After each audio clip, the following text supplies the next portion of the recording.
Si Queen. Diyan pa talaga sa, diyan pa talaga sa laptop ko umupo yan, oh. Diyan pa talaga, oh. Nanonood ako, ayan. Nag-upo siya sa laptop ko, oh. Ayan, oh. Ayan. Coffee time tayo, coffee time tayo. Ayan si Queen. Ayan, oh. Umupo pa talaga siya dyan, oh. Sarap buhay ni Queen. Diyan pa talaga siya umupo sa laptop. Paano kaya ako manonood? Diyan pa siya umupo.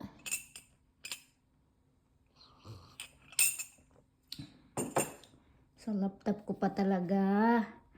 Ano na? Anong gusto niyan?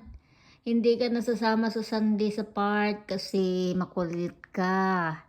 Iyakin, hinahabol mo yung mga aso tapos pumunta ka doon sa car ni Jarvis nang mag-isa mo. Nahirapan si Jarvis kunin ka sa ilalim ng sasakyan. Ayan, paano ka na? Ha? Ano? Hindi ka na isasama sa sunod na linggo. Paano yan? Iwan ka dito. Ha? Iwan ka. Yung mga baby mo na lang dadalahin namin doon. Wala eh. Makulit ka eh. Ayan. Napagod sa'yo si Jarvis. Ano yan? Ano yung kinakati-kati mo dyan?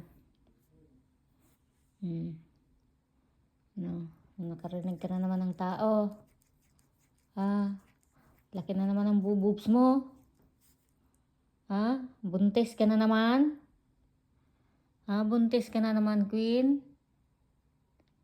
Ha, Queen? Buntis ka na naman?